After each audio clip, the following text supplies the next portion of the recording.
کادرمون رو افقی ببندیم یا عمودی؟ این سوالیه که توی این ویدیو به پاسخش خواهیم پرداخت.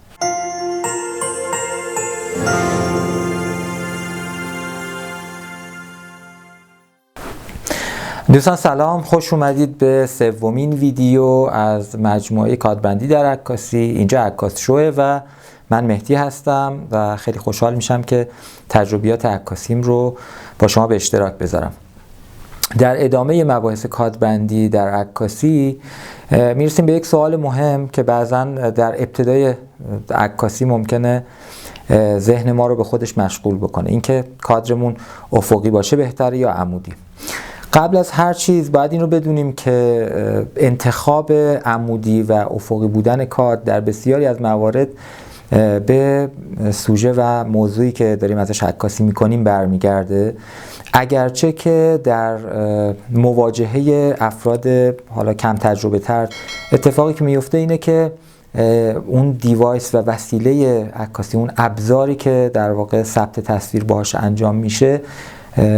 تعیین کننده میشه برای اینکه کادر افقی باشه یا عمودی. به عنوان مثال وقتی که بعضی ها با تلفن همراه عکاسی میکنن، به دلیل اینکه استفاده از گوشی ها به طور معمول در اون کادر عمودیش اتفاق میفته، بسیاری از عکس هایی هم که ثبت میشه با تلفن های همراه معمولا یک کادر عمودی داره و از کادر عمودی برخورداره و برعکس وقتی که با یک دوربین عکاسی، حالا چه کامپکت باشه چه SLR باشه یا هر چی، وقتی که عکاسی میشه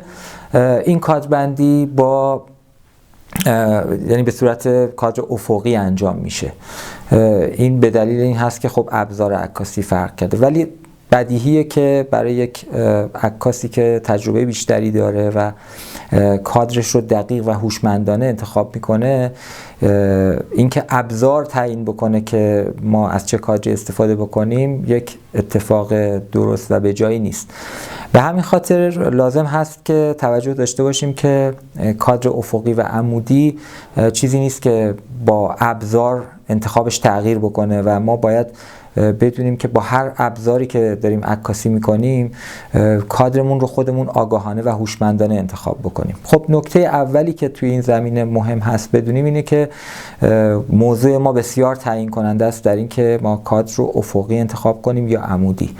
البته شاید اگر ما عکس های تاریخ عکاسی رو نگاه بکنیم، اکثریتی از عکس ها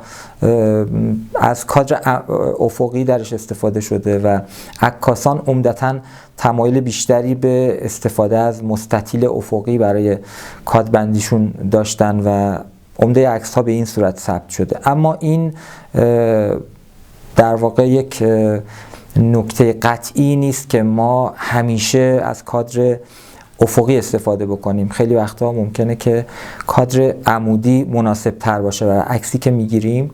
اگرچه که ما توی پروژه های عکاسی اگر به صورت پروژه‌ای داریم کار میکنیم، اگر مجموعه عکس داریم کار میکنیم، این خیلی مهمه که کادرمون دو شکل نباشه. یعنی اگر افقی کار میکنیم تمام اون مجموعه عکس ما باید به صورت افقی کار بشه و برعکس اگر عمودی هست تمام عکس های یک پروژه عکاسی، یک در واقع مجموعه عکس باید به صورت عمودی باشه. حداقل من در ذهنم ندارم مجموعه عکسی که بخشش افقی باشه و بخشش عمودی. به هر حال پس این خیلی مهمه که ما در وهله اول انتخاب کادرمون رو چه افقی هست چه عمودی بر یک مبنایی انجام بدیم که اون مبنا غالباً برمیگرده به خود موضوعی که داریم عکاسی میکنیم. در اینجا لازم میدونم که به نکته اشاره بکنم که این نکته شاید بیشتر در مورد هنرجویان رشته‌های گرافیک و عکاسی خیلی اهمیت داره که بهش توجه بکنن و اون همینی که توی مباحث مبانی هنرهای تجسمی معمولا وقتی که صحبت از کادر میشه و در واقع حس و حال کادرهای افقی و عمودی و همینطور مثلا موقعیت عناصر بصری توی کادر، معمولا به این نکته اشاره میشه که حسی که کادرهای افقی داره معمولا حس آرامش هست، حس سکون هست و مثلا حسی که کادرهای عمودی میتونه القا بکنه به بیننده حسی از در واقع ایستایی و استحکام و مقاومت هست و از این قبیل. من میخوام اینجا به این نکته اشاره بکنم که چون معمولا بعضا میبینم مواجه میشم با یک خطایی در درک این نکته که این در واقع حس عمومی کادر افقی و عمودی که میتونه در بعضی از آثار تجسمی نمود داشته باشه، این رو به عنوان یعنی به جای حس شما کلمه معنا رو بذارید، در واقع این به عنوان معنا تلقی میکنن، یعنی فکر میکنن که اگر ما از کادر افقی استفاده بکنیم اون معنای آرامش میده، در حالی که به هیچ عنوان حداقل در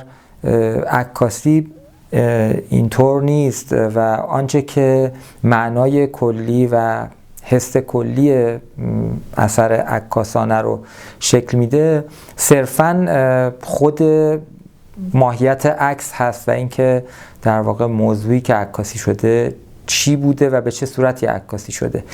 انتخاب افقی و عمودی کادر در القای معنای خاص توی اون عکس اگر نگیم هیچ تأثیری نداره، حداقل میتونیم بگیم که تأثیر چندانی نداره. آنچه که مهم هست توی عکس و مفهومی که از برآیند عناصر عکس میتونه برداشت بشه این هست که از چه موضوعی عکاسی شده و اون موضوع به چه صورت عکاسی شده، چون انواع ترفندهای عکاسانه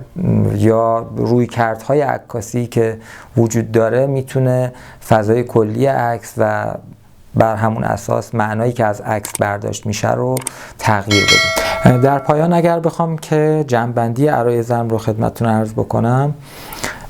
میتونم به این نکته اشاره بکنم که اهمیتی نداره که ما از چه کادری استفاده میکنیم، افقی هست یا عمودی،